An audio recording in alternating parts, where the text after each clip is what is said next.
Okay, let's go ahead and get started, especially because Peniel actually has to leave at 2:30, so we want to make sure we cover a fair amount of territory in these first 30 minutes.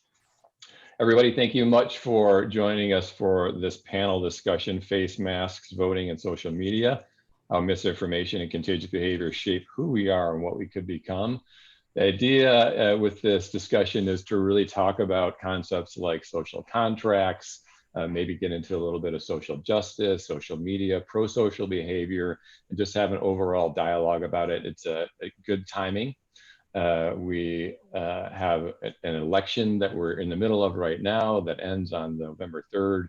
So we want to talk about those important concepts. I am Emil Kresl. I am the Director of Learning and Development for the University of Texas.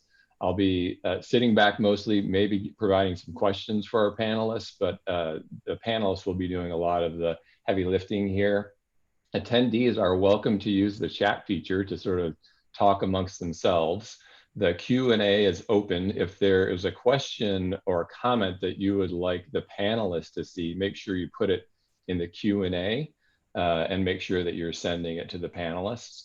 Otherwise, for the chat, make sure that you're chatting amongst the whole group when you're just sort of making comments amongst yourselves. I'm going to ask that each of the panelists just introduce themselves, let everybody know a little bit about who you are and maybe your affiliation with UT. And then I'll start it off with a question. Some of the questions I have are directed at specific people. Others are just open, sort of free for all. But why don't we start with introductions with you, Karen? Sure. Thank you. Honored to be a part of this conversation. I am a proud alumni of UT Austin. My passion for the work I do today really seeded while I was there. Part of my extracurricular involvement was organizing conversations for students to discuss the issues of the day. And the year I graduated was the same year that UT adopted the motto, "What happens here can change the world." And I really bought into that and started my professional path on political campaigns. So engaging with voters, engaging with volunteers, and having conversations. And that work led me to working in the Austin City Hall and got engaged in policy through consensus building. Following law school, I worked for the Anti-Defamation League fighting hate and injustice, and I was exposed at that time to restorative practices. And it was then when I watched Brian Stevenson's TED Talk, who talked about the power of getting proximate, and when you can really experience the suffering of another person, your empathy, kind of engages. And I was also at that time learning more about mass incarceration and just our country's riddled history with those injustices, and decided to become a criminal defense attorney. So I am a practitioner. I like to roll up my sleeves and get into it. And just about a year or two before the 2016 election, I started sort of obsessing over the impact social media was having in our discourse, the heavy-handed nature of the algorithms, and how they either lift up some voices and diminish others, and just all of the polarization around that. And I started having a lot of conversations, and one of them was with a fellow Longhorn, now a professor in social psychology, about whether or not it's possible to grow and expand empathy. And her research was in growth mindset. Her name's Mary Murphy. And after hearing that, yes, you can expand these social and emotional skills, I started thinking more and more about how to do that. And I founded an organization. Our mission is in our name. It's called Citizen Discourse. So we're trying to foster more mindful engagement in society. And we use brain science. We use some of the amazing research that comes out of academia in a very practical way. So our intent is to expand these social and emotional skills like listening and perspective taking and empathy through a method that's very accessible. And we offer trainings and workshops. And just as a specific example, our method includes research from UT's James Pennebaker, who found that 2 to 3 minutes of sort of sporadic expressive writing can help you process your thoughts and feelings and even reduce anxiety. And we weave that into our method. So that's my work. I'm here as a practitioner, and I'm looking forward to continuing this conversation with all of you. Thanks, Karen. I'm going to be putting some links in the chat as we move along, just so people can kind of explore. So I put in Citizens Discourse and Compassion 2020 for them. Sam, can you go next? Yeah, happily. Hi, everybody. My name is Sam Woolley. I am a professor in the School of Journalism and Media, which is a new thing. It's now and Media in the Moody College for Communication here at UT. I'm also the program director for propaganda research at the Center for Media Engagement, also within Moody. And I am a researcher that focuses on particularly social media and misinformation and disinformation and propaganda. So prior to coming to UT, I was at the University of Oxford, where I was the research director of a project called the Computational Propaganda Project. And for the last 10 years or so, I've been focusing my research looking into the ways in which rumors and myths and conspiracies and falsehoods spread online, particularly those that are affiliated with political campaigns, political parties, elections. My research focus is global, so I look at this stuff in the US, but I also look at it in India and Mexico and Brazil. And Emil just kindly did my work for me, which is that I have a new book out. It's called The Reality Game. And it's about the next wave of technology, looking specifically at how AI and machine learning and deep fake video and all these sort of buzzword things that we all hear a lot of the time, how they actually play into the spread of misinformation and disinformation. And very pragmatically in the book, I think, I talk about what we can do to respond as regular people, and how we can put pressure on government and upon technology firms and the like. And so I'm excited to be here. I think that I perceive my role here today as kind of being the guy that can talk about how all this stuff spreads on social media, which, as we all know, is a big problem these days. Great, thanks, Sam. Peniel, would you mind going next? Yeah, sure. Peniel Joseph here. I teach in liberal arts and at the LBJ School, and I'm the director of the Center for the Study of Race and Democracy. I've been here at UT for 5 years. And I'm a native New Yorker, so I come to the social justice space from my mother, who's 81 years young in New York City, Haitian immigrant who hospital worker, SCIU, shout out to SCIU 1199, was on my first picket line on East 92nd Street over 40 years ago. So I was raised by a Haitian woman who's a feminist, a Pan-Africanist, a writer, and a real social justice warrior. So we didn't have to find out we were Black, me and my older brother in New York, through Spike Lee movies, or from books, or from anything. We knew at the dinner table who we were. Mom told us about white supremacy, and she told us that Ronald Reagan on election night in 1980, indelible memory. I was 8 years old. She told me that Ronald Reagan was a racist and a white supremacist when I was 8 years old. And I found out as a professor that Ronald Reagan was a racist and a white supremacist as an adult. So that's the house I grew up in. And so in a lot of ways, I'm surprised to be a professor. I thought I was going to be a door-to-door, day-to-day activist. I grew up around door-to-door activists who are from Puerto Rico, some from Eastern Europe, some from the Dominican Republic and New York City as well.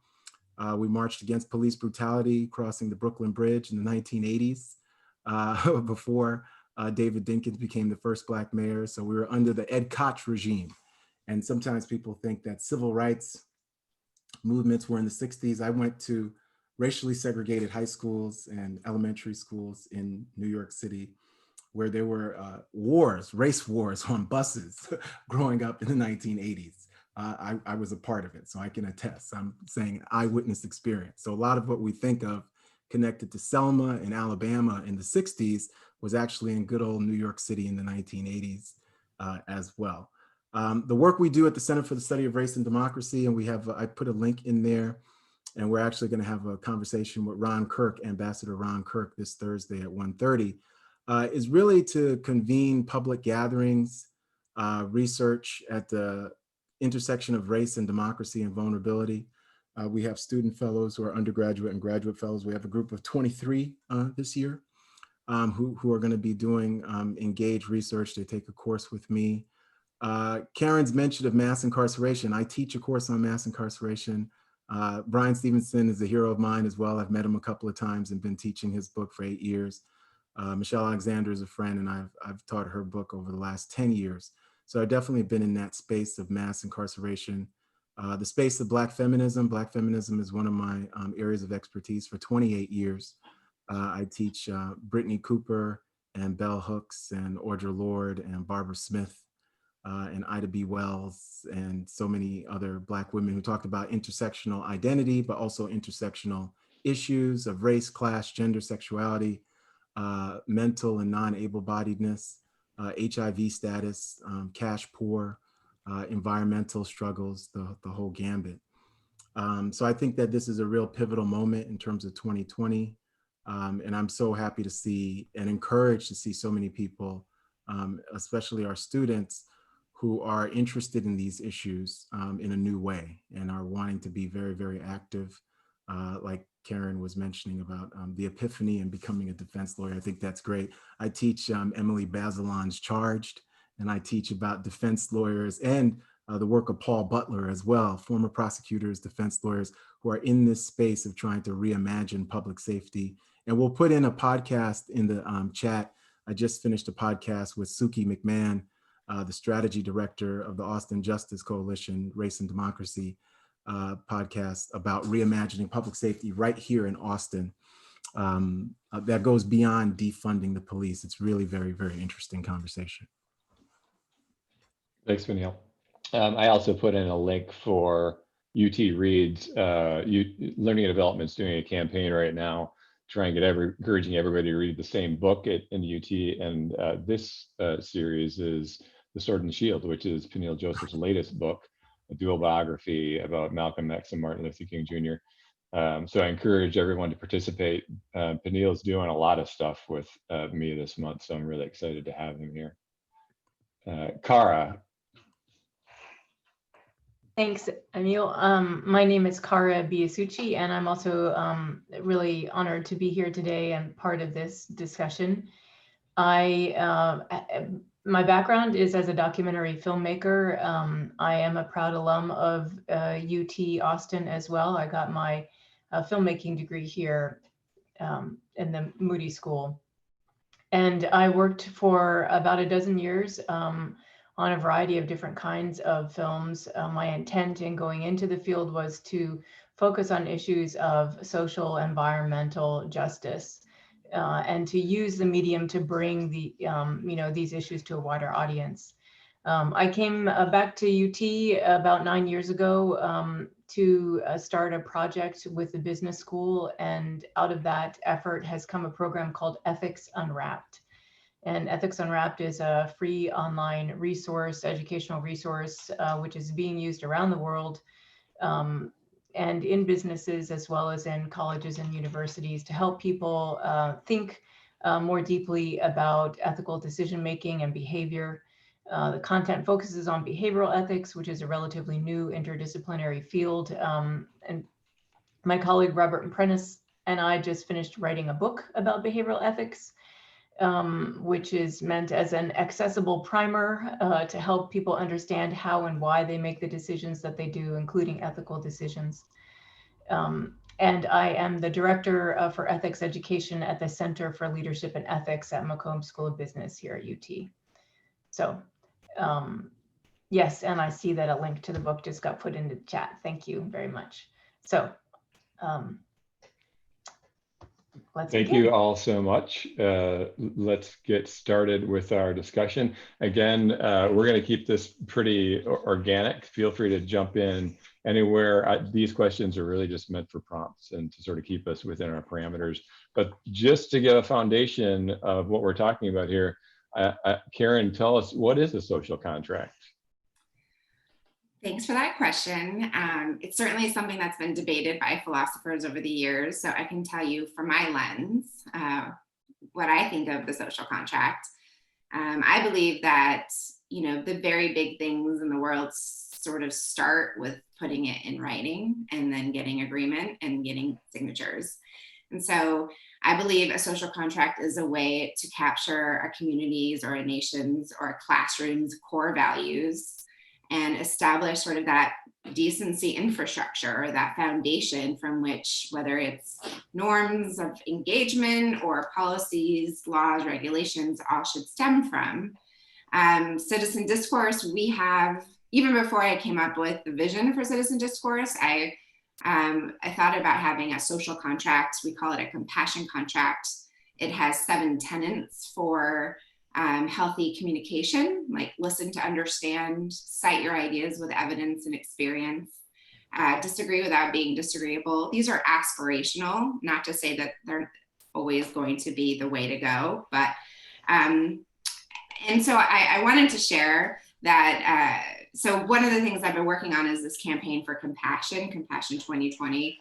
And Councilwoman Natasha Harper Madison has, and her team is working on a resolution with us that's coming before the City Council in November, hopefully. And one of the pieces of this resolution is to direct the city manager to craft, through citizen engagement and the appropriate boards and commissions, a social contract that reflects our community's values, from which our policies and regulations and programs should stem. So it's very exciting. It's substantive. And I think that one of the reasons our country seems to be so polarized is because we've lost our way. And maybe had we the founding of our country, which of course was riddled with problems, but perhaps if it had gone a different way and we had taken like a more maybe inclusive approach and taken the time to write out what it means to be an American, or what our American values are, and then part of it was getting that buy-in, perhaps we wouldn't be so polarized. I don't know, but my theory of change is that, by writing these values down and getting buy-in, you can maybe shift norms. And so one quick plug, go to compassion2020.com and sign your own compassion contract and try to hold yourselves to a higher standard for how you interact, and micro interactions and bigger interactions too. That's it's in the link is in the chat. We have a question from an anonymous attendee that reminded me that I should have explained. We're going to be getting to the kind of social media aspect in the second half of this hour.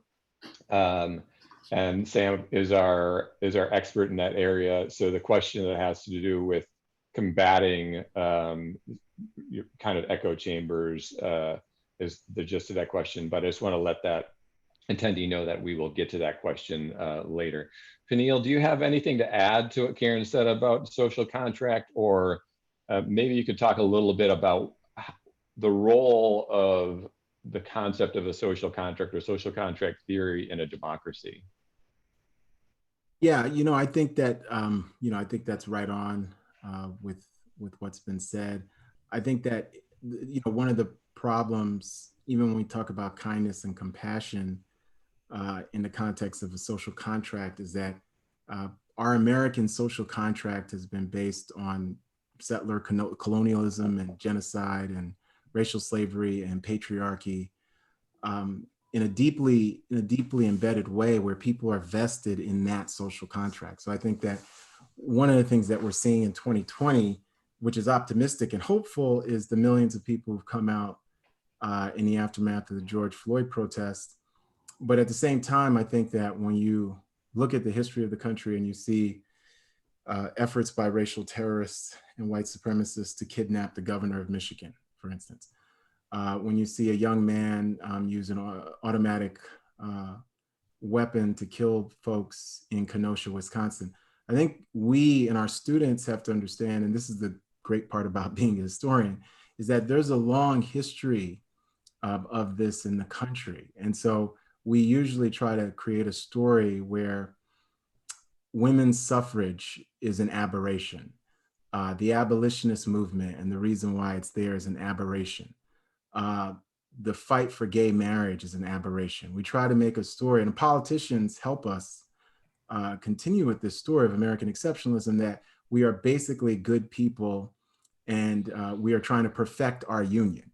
The facts are not representative of that perspective. So we need to forge a new social contract. Some people will say, look, the Eisenhower era was much more civil than the era we have now, right? Well, yes, and the Eisenhower era is an era of racial segregation. It's an era of deep homophobia and transphobia, where men are getting, women are getting arrested for their sexuality. The Eisenhower era is a disaster for a lot of us, okay?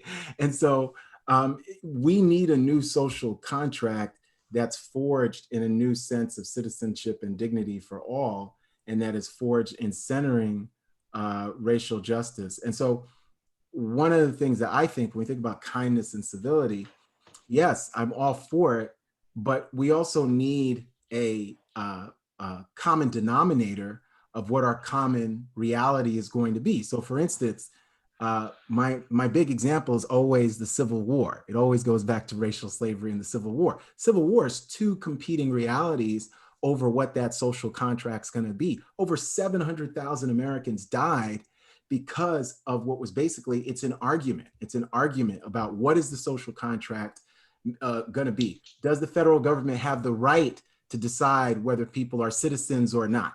Supreme Court in 1857, Dred Scott says, no, it doesn't, because Black people aren't anybody or anything. They're this species of property. That's what the court says, right?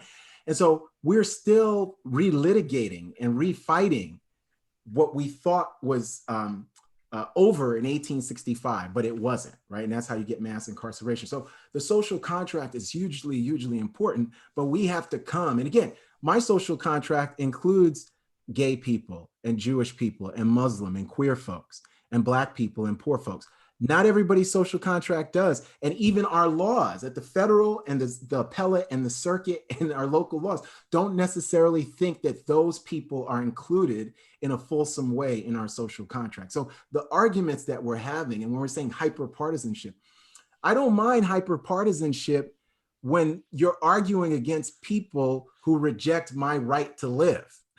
I think that's fine to have hyperpartisanship, right? So we have to find a social contract where we normalize the most expansive version of citizenship that we can. And I would add that we also normalize basic fundamental human rights for those who are undocumented. So it doesn't just mean that we have the riches of citizenship. And if you're from Central America, or if you're an immigrant from Cuba or from Haiti, or from anywhere on the planet, somehow we put you isolate you from your children. We say that this is fine because guess what? She's not a citizen, right? So the social contract, we're all searching for a new social contract. James Baldwin, one book I would suggest everybody to read is Eddie Glaude's new book, Begin Again, about James Baldwin. It's a brilliant book. It was a New York Times bestseller. I did a podcast with him, but it's James Baldwin's urgent lessons for his own time, but also our own time as well. So it goes from not just Baldwin's time, 50s and 60s, but all the way to this point. And Baldwin challenged all of us to begin again, to go back to our first works, like the Bible says, and to begin again. And he's talking about beginning that social contract. Who counts? And again, Dr. King, I'll close by saying this. Dr. King said, injustice anywhere is a threat to justice everywhere. So the big thing is that we all count. We all count, but we know because of this racial caste system that that's not true. And that's why you have these phrases like Black Lives Matter. But we need a social contract that guarantees that we all count, whether we're poor, whether we're whatever our sexuality, our gender identification, whatever our mental health status, our able-bodiedness, the environment we live in, rural, urban, suburban, that we count. And we're going to have to transform institutions to make us all count, because we've seen our institutions are collapsing before our very eyes, right? You see presidential debates that don't seem very presidential at all, a Supreme Court justice system and a nomination process where the process doesn't seem fair. We see our institutions collapsing before us, yet we still have to decide to create a social contract that brings us, and I love the discussion of empathy. I talk about empathy all the time. Martin Luther King Jr.'s teachings were about empathy, and that's why he called it the beloved community. Everybody said he was too soft. He wasn't too soft. We actually need a beloved community, and it's hard to push for a beloved community. It's the most courageous people who push for nonviolence, for saying there's a beloved community, even as they're being brutalized and imprisoned and incarcerated. So that's the new social contract we need. And we need to have the strength to pursue that kind of love in public, because justice is what love looks like in public. So that's a good segue, I think, thinking about MLK's beloved community, to start talking about pro-social behavior and contagious behavior. And Cara, maybe you could kick us off with that. I want to eventually also get back to civil disobedience and how that plays into that role of contagious behavior. But Cara, maybe you could at least help us lay the foundation of understanding of pro-social behavior. Sure. Well, I'll add a little extra piece here about the social contract, which is that the social contract, we're talking about it as if it's an explicit thing when it's often an implicit thing. And I think that this is very important for people to understand, is a lot of stuff happens without it being verbalized, without it actually being thought about in a way that, you know, in a clear thinking, expressed way. And a lot of what we look at in the behavioral realm, behavioral ethics, really points to or underscores this idea that we think as people that we make rational decisions based on, you know, gathering information in an impartial way, objectively sorting through it, and then deciding on the best course of action or deciding what's right in an issue. And what behavioral ethics research shows us is that actually human beings make their decisions largely. Sorry, Cara, I just wanted to let everybody know that Peniel has to sign off. He's going into another talk. Peniel, thank you so much for your time. I really appreciate it. Yeah, thank you. Thank you all. I can't wait to watch Peniel. the rest of this recording. Thank you. Thanks, Peniel. Sorry, Cara. No worries. So essentially, people make their decisions emotionally. There's an emotional reaction, and then that emotional decision is actually rationalized by the brain. So we're brought, what surfaces for us is this thinking that we have actually gone through a rational process and decided logically, when in fact, actually, we've reacted emotionally and then justified our emotional reaction. And why this matters is because, you know, our emotions largely drive our ethical decision making. So whether we decide to be pro-social or not, anti-social or not, is largely a function of our emotional decision making. And there are emotions that can help us be pro-social. So for example, when we see other people suffering, these are called other suffering emotions. Those other suffering emotions can motivate us to take actions to alleviate suffering or to help someone in need. And also there are emotions such as gratitude, or what we call moral elevation, where we see someone helping someone. So say we're standing on a street corner and we see someone help someone across the street that needs assistance. That can motivate us to actually act in what would be considered a pro-social way too. In other words, it can encourage us to take an action that will help another person. So these moral emotions are extremely important in helping us be inspired to help other people, and also encouraging us to help others in need. They can also help us rein in what would be potentially antisocial behavior. So we might, for example, refrain from saying something that would make somebody angry because we don't want to face another person's anger or disgust or condemnation. I think one thing that's important, though, to note about the moral emotions and how it leads us to act pro-socially or otherwise, is that disgust, the emotion of disgust, isn't actually a very good indicator of whether something's moral or not. So often people will see something that disgusts them and then assume that it is immoral because it evokes disgust, but those are not equivalent. And I don't have time to talk about that, but if you read the book, you'll understand why. I want to make a little note here too about a concept we call conformity bias, which is the fact that we take our cues for our behavior from the people around us. So whether that's, people are engaging in good behaviors around us or in not good behaviors around us, we tend to follow the crowd. So if we see people helping others, if our friends are helping out in soup kitchens or are passing out flyers or are refraining from saying negative things on Facebook, for example, we will tend to follow that behavior as well. Likewise, if someone's cutting corners in the office, or driving through stop signs, we will also follow that behavior too, if that's what's happening in our peer group. So we take our cues from the people that we consider to be in our in group, and that can lead to some very unhelpful behaviors in a social context if we're not careful.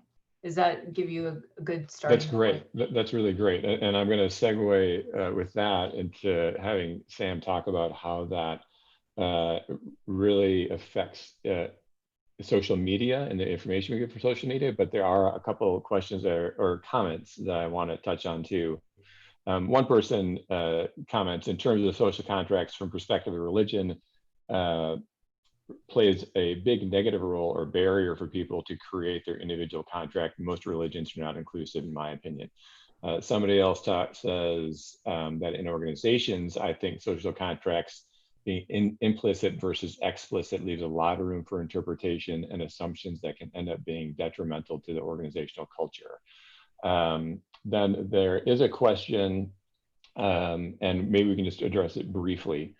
How do we balance our activism with our careers and relationships as a state employee? I always feel the need to state that these are my personal ideas and not necessarily indicative of the university's views. I would love to see a social contract created and endorsed from the university to encourage civil disagreements and civility. I'm going to address a little bit. There actually is a policy, I'll see if I can find it, that talks about how important it is to have open communication. And right now, the president is really endorsing that this is a free speech, is a week, free speech month. So, but as a state employee, you're right, you have to be careful. And there's a new executive order that makes it sort of tread especially carefully right now as state employees. So any comments about that? How do you balance your activism without trying to show that you're trying to misrepresent an institution? Well, I would say one thing is if you can appeal to values that generally there are a few set of values that you could consider universal values. So, for example, respect would be one. Honesty could be another. So if there's a way in which you can frame your perspective in terms of universal values, then I think it's much easier to speak in a way that is in alignment with your values and not crossing a line that could potentially cause conflict in a work setting, if that's the concern. That's great, thank you. I'm going to enter this link to the university's policy on speech. Hopefully this will also help address that. It's in terms of how policy is interesting, it's pretty interesting. So let's get into social media aspects. So we talked about the social contract, we talked about pro-social behavior, we talked a little bit about anti-social behavior, and maybe we can talk about civil disobedience a little bit, but how does information and misinformation in social media fit into all of this, Sam? Great question. So, I mean, one of the things we've been kind of talking about, but not explicitly, more implicitly, is this idea that what we see and what we hear and how we engage with particular types of media affect the ways in which we see the world. And that's inevitable, I think. I think everyone's kind of touched on this in a way. And when we transitioned away from the broadcast media ecosystem that everyone kind of knew for a long time, you know, the Walter Cronkite or Barbara Walters or Dan Rather model for whatever its massive drawbacks in a lot of ways, to this many-to-many ecosystem wherein almost anyone can be a journalist and anyone can create content, we also entered into this space where anyone can also be a propagandist. Anyone can also spread false information. And so one of the unexpected fallouts of the internet, and I say unexpected with a caveat, I think there were people thinking about the fact that this could happen, but it was unexpected to the social media companies in some ways, seemingly, or as they say. So we're now in the situation where we live in a media ecosystem where it's really hard to know what to trust. You can refer back to newspapers of record like the New York Times or the Los Angeles Times, but you might be still sort of confused about the legitimacy of a given strain of information, especially because we live in a time when people at the highest levels of government, not just in the United States, but also in places like India, Brazil, Turkey, the Philippines, many countries are attacking journalism and attacking the institution of education. And to me, it's not particularly surprising that those in power would attack the systems that are put in place to check them, which is what journalism is. You know, they call it the fourth estate because it's meant to be the fourth estate of government that also is a check and balance upon, you know, the other three branches of government that sometimes can't get the job done. I mean, and I would say right now, for instance, take Congress, you know, they're having a really hard time getting things passed. And there's lots of questions about why this is going on. And so when it comes to misinformation and disinformation, there's a lot more incivility online because not only of our mistrust in one another and what we see online, but also because of things like anonymity online. So you don't know who you're talking to a lot of the time, and also automation. People have the possibility of using automation, things called social media bots, which are fake accounts, or sock puppet accounts, which are just anonymized accounts, to amplify their particular voices and their particular views. And we've seen this done by political groups and campaigns and governments and intelligence services and militaries around the world in attempts to manipulate public opinion in order to try to game the truth. And that has a really detrimental effect upon democracy and democratic thought and upon the social contract as well, because it means that people in positions of power are manipulating us. At the same time, extremist groups are also doing this. Regular people are also doing this.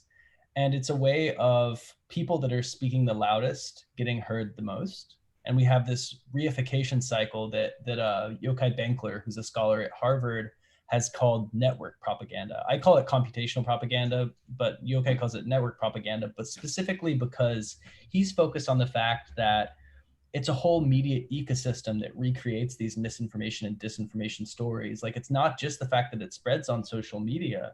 It's also that reporters who are working under time constraints oftentimes report on social media as if it's a source. And the fact is, a lot of the information that we get on social media is gamed. And so some people have called this the infopocalypse. I don't take such a dire view, but I think we're in a space where people really need to think carefully about how they communicate online, specifically, how they communicate with people they know online and people they don't know online. There is an awesome report based on research, a survey with over 1,000 Americans that we did at the Center for Media Engagement that I'm sharing here. It's called Finding Common Ground. And it's by Gina Masulo, who's a professor with me in journalism and media. And Gina created a class that I also teach now at UT called Online Incivility. And it's all about like how you can talk to people with whom you disagree with. And I think it's a fascinating report grounded in evidence from people actually saying this is what I would prefer to see. If you want to understand why people actually buy into disinformation, why QAnon has become such a big thing, why we're all like having arguments about whether or not we should be wearing masks and all these things. Here's a paper that I wrote for the National Endowment for Democracy, which is a think tank in DC that's a bipartisan think tank, mostly focused on international issues funded by the US government. And this paper is called The Demand for Deceit. And it's all about the reasons why people consume conspiracy theories. It's about the reasons why people consume mis and disinformation and buy into, you know, the anti-mask stuff, or why they buy into racist conspiracies, or why they buy into anti-Semitic conspiracies. And we separate these things into passive and active drivers. Basically, there's things like the need to belong, to groups that matter, and where you grow up matters, and who you've been exposed to matters, and so you want to belong to that group, and that's the thing. But there's also things that you don't even think about. I mean, maybe you're not even thinking about that, like, unless you're a very self-aware, well-rounded person, I guess. But that paper should be interesting. And then there's finally one other thing I just want to share with you, which is this fantastic book, because there's a question on algorithms, and specifically about how do we make sure that algorithms on social media aren't feeding us bad content. And the answer to that is really, there's not a whole lot you can do right now. YouTube and Twitter and Facebook have proprietary algorithms that are black boxed. We don't know what they are and how exactly they give you a certain information or not. Safia Noble is a great scholar at UCLA who wrote this book, Algorithms of Oppression, that's been covered in the media quite a bit. And Safia is brilliant, and she writes about this quite well. I think that the basic answer is, how do we, if the question was, how can we empower ourselves in an era where our informational streams are pretty controlled and where we don't know when we're going to get exposed to things, I would say that we all need to think really critically when we encounter information. We need to be careful about sharing things online. We always need to read the whole article if we're going to share it. There should be a prerequisite that if you're going to share an article, you need to have read the whole article, not just read the headline.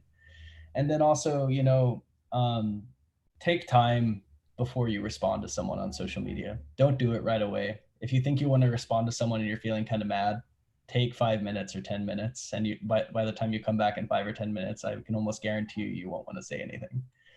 And those are a few thoughts on social media. Emil, I don't know if there's anything else you want me to touch on, but. This is great. I think we're going to talk a little bit about the future of social media. I suspect that Karen's probably anxious to talk about the incivility aspect of social media. Do you want to add something to that, Karen?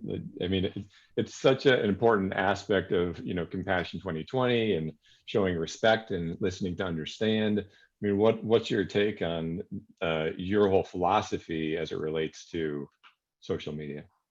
Yeah, I mean, these platforms were not designed to cultivate respectful citizenship. They were designed to make money. So I was listening earlier today to a panel with Ethan Zuckerman, and he talked about surveillance capitalism, and that's kind of the financial model of these platforms. So to think that we can go onto Facebook or go onto Twitter and actually engage in thoughtful conversation is unrealistic, because that's not what these platforms were designed to do. So then what do we do about it? I mean, and so what we're doing about it in my world is we're having conversations. Now they're virtual because we live in 2020 and everything's virtual, but they're online, but they're not on those platforms. And they're mindful, and we're slowing down, and we're learning, we're practicing the tools to engage in conversation even when it's hard. So as an example, right now working with a group of high school students in Los Angeles who want to facilitate conversation around police brutality and Black Lives Matter. And these are the kids that are going to be facilitating. So we're helping them understand that, like, as a facilitator, you might get triggered, just like you get triggered when you're scrolling through social media. And there are ways that you can self-regulate. So we're giving them information about how the nervous system impacts their mind and the brain, and that when they breathe and they oxygenate their mind and their brain, they can engage in higher executive functioning. And I can see the light bulbs going off in these kids. It's like really inspiring to see them like process this information and recognize how it relates to their day-to-day, because we're so much in that like fight or flight mode. And I I get frustrated on Twitter and I angry tweet. And then I have to remind myself that that's not activism. Like, tweeting into the ether is not doing something about it. So I would add that to the list of like things that social media has done to damage our democracy. It makes us feel like we're scratching that itch, but we're really not. So, I mean, I guess it's a good opportunity to promote voting. I mean, I suppose most of the people who are tuning in know that it's like our civic duty to vote. It's kind of the bare minimum, but practice having those conversations. And, going back to the social contracts, sign ours and see if it helps you become a little bit more aware of, how you're talking to your partner or your mother or your kid, And if maybe you'll hold the door open or smile or like make eye contact with people when you're walking down the street. It's those little interactions that we can do as humans in the world that we don't have a lot of control over a lot of things right now, certainly the algorithms on social media, but we can control how we show up.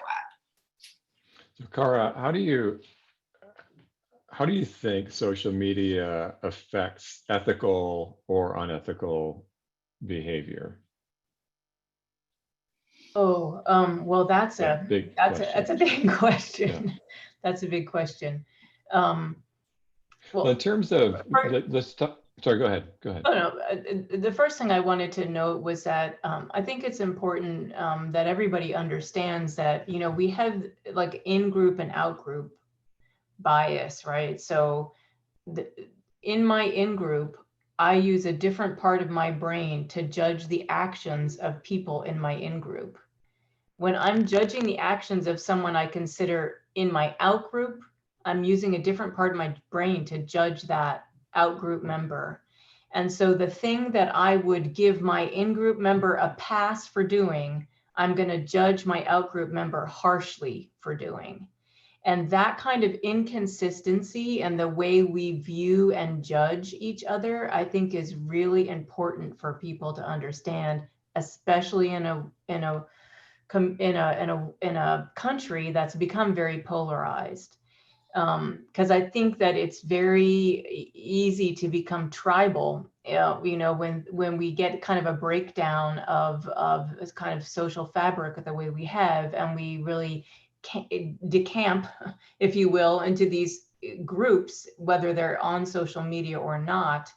I think it's important for us to understand that we are not applying a fair filter to the people in our group and the people in the other group. And oftentimes it's we're evaluating them based on our values and vice versa. So it's really values conflicts that we're talking about, and we're making it very personal about personal behaviors. So I think that's one thing to be mindful of first. On social media, you're not getting, so, I talked about moral emotions and how the emotions really guide us, whether they're other condemning, whether they're things that we're trying to avoid, other people's anger or upset, or whether we're trying to help or express gratitude. All of those things are emotionally driven content that require another human being to have interaction with. And when you're on social media, you're not interacting with another human being. You feel like you are, you think that you are, but you're not. And, and so the actual things like tone of voice and someone's expression and the change in the atmosphere, the way everything can go quiet when somebody says something that's very clearly inappropriate, all of that stuff, you don't get that kind of feedback on social media. And I think that can lead people to treat people in a less respectful way and to judge much more quickly and much more harshly than you would if you were actually sitting in a room with somebody. So Thank you. I think that's a slippery slope, and it leads us to we easily become behaving in ways that we wouldn't want to see ourselves behaving when we take those stops out, if that makes sense. Mm-hmm. I want to touch on the role of voting, but there are a few questions that I think Sam might be able to help us with. Two of them are closely related. Beyond individual accountability, to be thoughtful about how we interact with social media, what role do you think social media platforms themselves, Twitter, et cetera, Facebook, and or government regulators play in mitigating harms of dis or misinformation? And this is the other question that I think is sort of coupled with it. Forgive me if this is somewhat off topic, but it's a question I've had on my mind. There is talk about people at social media companies whose job it is to fact check posts. So how do we work on mis and disinformation but preserve free speech? So maybe Sam, you can sort of address that, kind of the structure that social media companies have put in place to do some of this fact checking and what responsibility they have to that, versus also not infringing on somebody else's free speech. This is larger than just a social media question, obviously, but. Mm-hmm.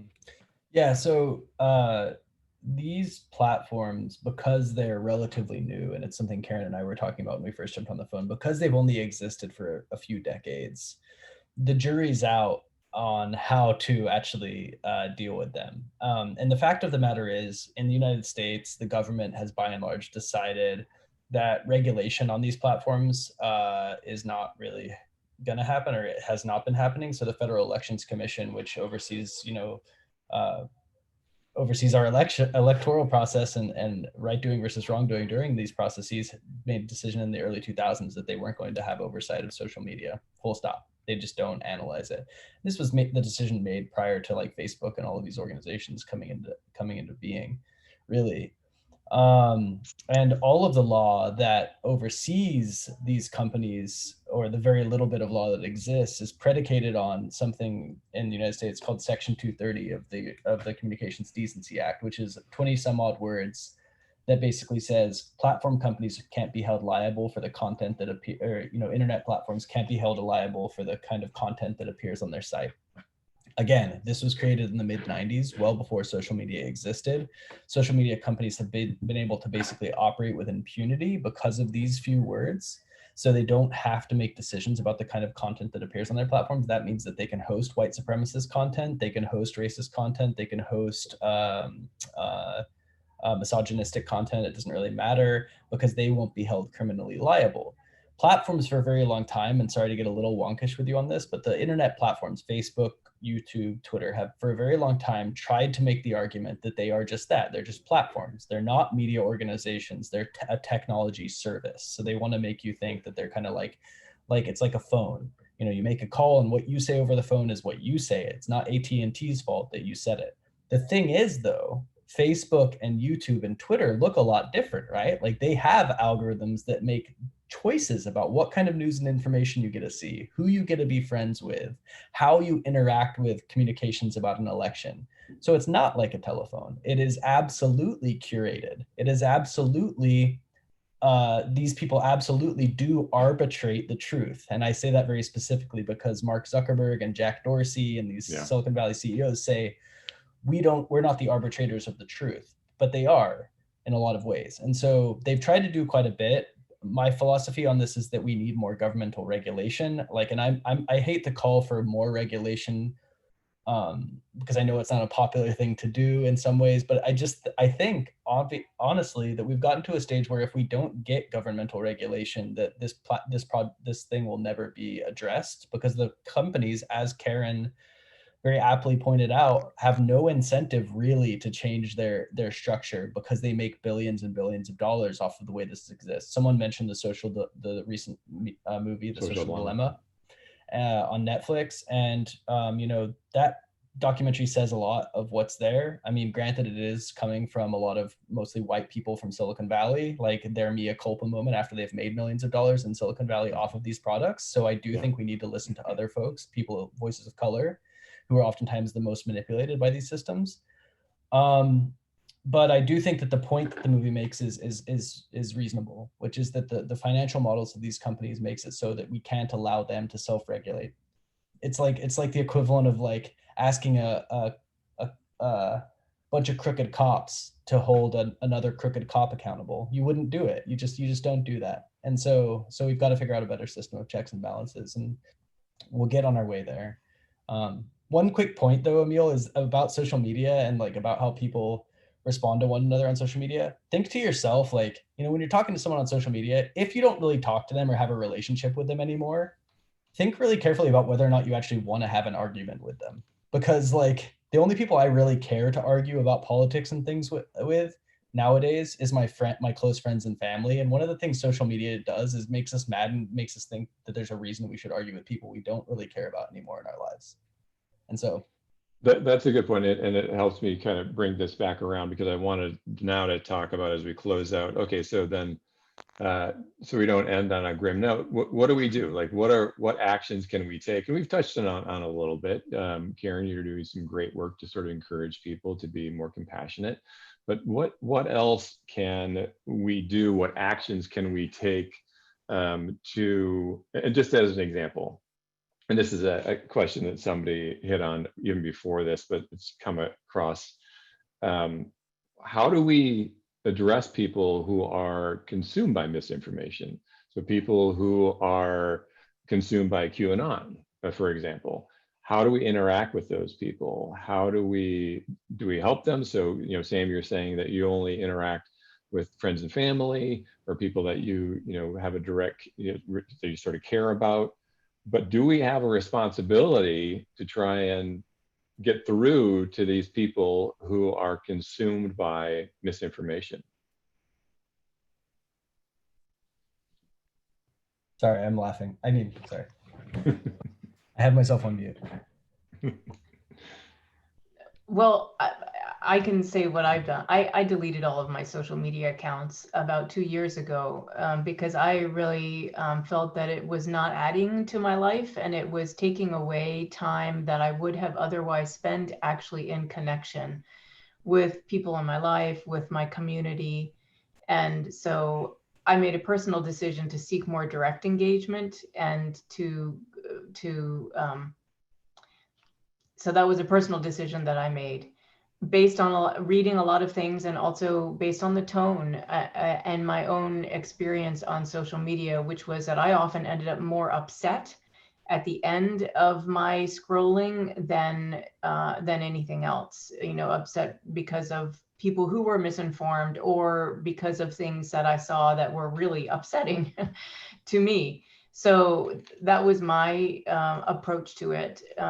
I also, I'm a strong believer in having a conversation with someone, whether that's picking up the phone or FaceTiming, or, I know it's more difficult nowadays to get into a room with someone to actually have a conversation, but I think some of the human connection is really important. And it's also important to remember that when people have a point of view, they're looking at the world, they've already sought all the information that they need to convince themselves that they're right. And you probably won't be able to convince them otherwise.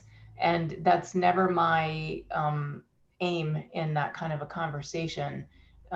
Because I just know the way we're all self-serving in the way we seek information and the way we process and remember information. And even with the best intentions, it's hard to be objective there. So it's true, you can share facts and point people to good information. And I think that human connection and conversation is an essential piece of the dialogue that's missing on social media. I would say, I 100% agree with Cara about that.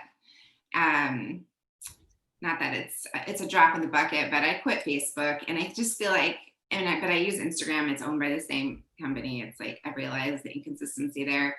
But I was thinking about this last night. It's sort of like, we can't have conversations about how to do social media better on the same platforms that are perpetuating the problems. It's like, I don't know if this lands at all, but to me, it feels a little like Stockholm syndrome, where it's like, even though there's all this damage that they're doing, we're still engaged in that world. So I'm on team, like, let's vision a new way forward. Is there some kind of like public-private digital infrastructure that where we show up as ourselves, and it's sort of where we engage in our virtual citizen discourse, online, and it might be also where you get your library.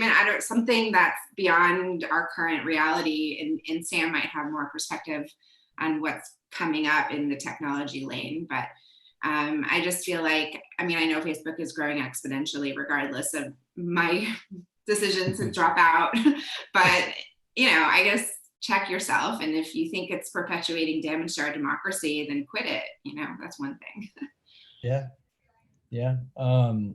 So I have a few thoughts, Yeah, please.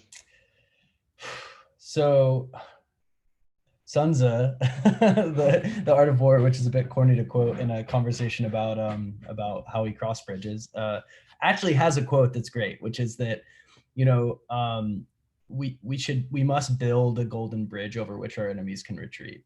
There's this idea that and I think Cara's brought this up and Karen's touched on this as well, that we perceive the people that we're fighting with as not being as smart as us, not being different than us, being somehow insufficient.